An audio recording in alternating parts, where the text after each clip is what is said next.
Unang-una ay wala po tayong sinisisi na mga guro.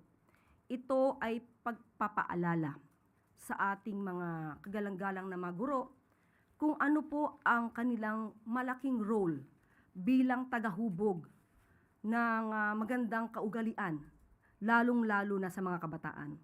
Ang ating pong sinabi ay ito po.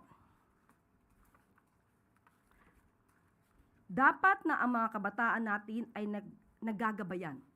Hindi lamang ng kanilang mga magulang, kundi sa kanila mismong paaralan. Tama naman po yun. At wala itong pagsisinungaling.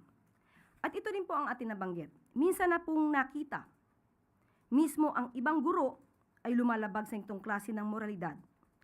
Sila minsan ay nagtuturo sa kanilang mga estudyante kung paano maging walang modo, lalong-lalo na sa mga nakakatanda o sa ibang tao.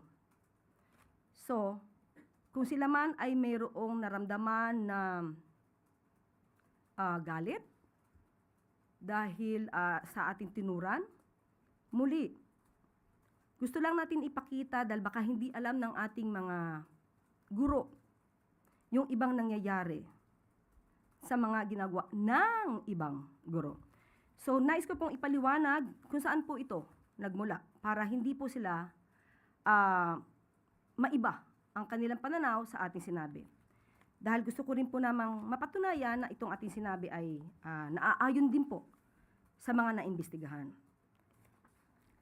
Ito po ay isa lamang sa mga nakita natin. At ito naman ay nabalita na rin po. Ito ay patungkol sa nangyari, naganap sa Davao City, kung saan may mga, hindi ko na po babanggitin kung saan eskwelahan. Dito po ay mga estudyante mismo, may mga sinasabi habang nandoon ang Pangulo. Mahirap banggitin yung mga words.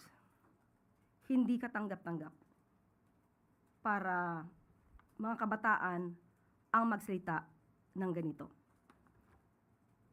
So, ibibigay ko na lang siguro sa inyo kung ano yung mga sinabi nila. Yung isa nag-start sa letter B, yung isa nag-start sa letter Y, yung isa nag-start sa letter M and H. So, mga salitang hindi sana namumutawi sa ating mga kabataan. Ako mismo ang nagkipag-ugnayan kay Secretary Sani Angara patungkol po dito. At nung una po ay nagkaroon ng pag-deny ang pamunuan. Ngunit nung mas malalim na pag-iimbestiga, nalaman natin ang katotohanan patungkol sa mga ginawa ng mga estudyante. At isa pa po ito, maliban po dito, at ngayon po ito ay under investigation pa rin po. Isa po itong video. Isa po itong video na gawa ng isang guro.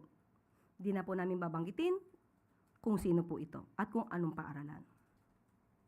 Dito po, mismong estudyante niya ang tinuruan niya ng mga salitang mapang-insulto.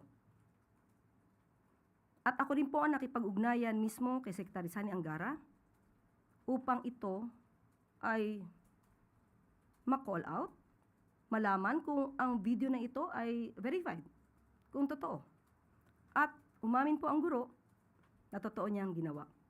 At siya po ay nagbigay ng paumanhin. At sa ngayon po, ang kasong ito, meron na pong kaso ng administrative case laban sa nasabing guro. Muli, bilang respeto, hindi na po natin babanggitin ang pangalan po niya. At dahil po dyan, sa pangyaring yan, ay naglabas po ng reminder on responsible use of social media by all DepEd personnel. Ito po ay nilabas noong August 11, 2026 ng DepEd mismo. Kung saan sinasabi, this office has received reports of social media posts involving teachers and other school personnel that professionalism expected of DepEd personnel. So may mga lumabag po sa mga tamang kaugalian na nakikita ng kanila mismo mga estudyante. So nauunawaan po natin kung saan po nanggagaling ang ating mga guro, pero wag po nila sanang masamain kung atin lamang nire-remind at pinapaalalahanan na muli na napakalaki po ng inyong role bilang pangalawang magulang sa ating mga kabataan at hindi ko po kailanman hindi bibigyang galang ang mga guro.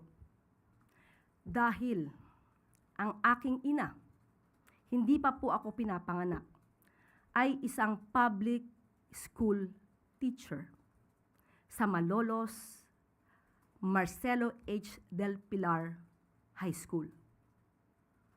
Hanggang siya ay namayapa, nanatili po siyang guro.